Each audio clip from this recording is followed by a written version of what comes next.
प्रधानमंत्री नरेंद्र मोदी आज सुबह भुवनेश्वर के जनता मैदान में Utkarsh Odisha make in Odisha conclave का उद्घाटन करेंगे। प्रधानमंत्री इसी महीने में दूसरी बार उड़ीसा दौरे पर जा रहे हैं। 9 जनवरी को प्रवासी भारतीय दिवस समारोह के दौरान वे राज्य के दौरे पर थे। उड़ीसा सरकार की ओर से आयोजित उत्कर्ष उड़ीसा प्रमुख वैश्विक निवेश शिखर सम्मेलन है। भारत और चीन ने द्विपक्षीय संबंधों में स्थिरता लाने और फिर से सक्रिय करने के उद्देश्य से विदेश सचिव और चीन के उप मंत्री की बैठक के दौरान कई उपायों पर सहमति व्यक्त की। इनमें कैलाश मानसरोवर यात्रा को फिर से शुरू करना, दोनों देशों के बीच सीधी उड़ानों की बहाली और अन्य बातों के अलावा सीमा पार नदी के आंकड़ों को साझा करना शामिल है। चीन की 2 दिन की यात्रा पर गए विदेश सचिव विक्रम मिस्री इस बैठक में शामिल हुए। विदेश मंत्रालय ने कहा है कि संबंधित पक्ष मौजूदा समझौतों के अनुसार कैलाश मानसरोवर यात्रा को फिर से शुरू करने के तौर तरीकों पर चर्चा करेंगे। दोनों पक्षों ने जल विज्ञान संबंधी आंकड़ों की प्रक्रिया फिर से शुरू करने और सीमा पार नदियों से संबंधित अन्य सहयोग पर चर्चा करने के लिए भारत चीन के विशेषज्ञों की जल्द बैठक आयोजित करने पर भी सहमति व्यक्त की।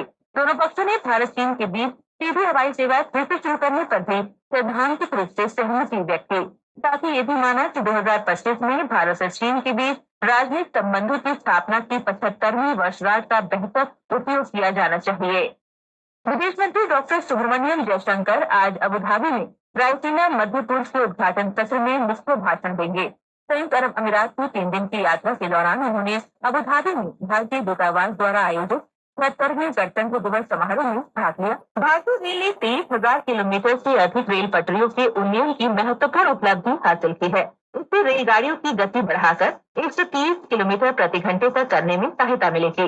इसके अतिरिक्त 54,000 किलोमीटर से अधिक रेल पटरियों को रेलगाड़ियों की 110 किलोमीटर प्रति घंटे की गति के लिए उन्नत किया गया है। भारतीय रेल ने कहा है कि इससे विभिन्न क्षेत्रों में निर्बाध संपर्क सुनिश्चित किया जा सकेगा और रेलवे की परिचालन क्षमता भी बढ़ेगी। प्रयागराज महाकुंभ में कल मौनी अमावस्या के अवसर पर श्रद्धालुओं और तीर्थयात्रियों के लिए बेहतर स्वास्थ्य सेवाओं की व्यवस्था की गई है। हमारे संवाददाता ने बताया है कि परेड ग्राउंड स्थित केंद्रीय अस्पताल किसी भी स्वास्थ्य संबंधी आपात स्थिति से निपटने के लिए पूर्ण रूप से तैयार है। इस बीच रेलवे ने मौनी अमावस्या के अवसर पर रेलवे स्टेशनों पर यात्रियों को बेहतर सुविधाएं देने के लिए भी व्यापक उपाय किए हैं। प्रयागराज रेलवे डिवीजन ने प्रयागराज जंक्शन, नैनी, छिपकी और सूबेदारगंज सहित शहर के सभी स्टेशनों पर यात्रियों के लिए प्रवेश और निकास के लिए एक अनूठी योजना लागू की है।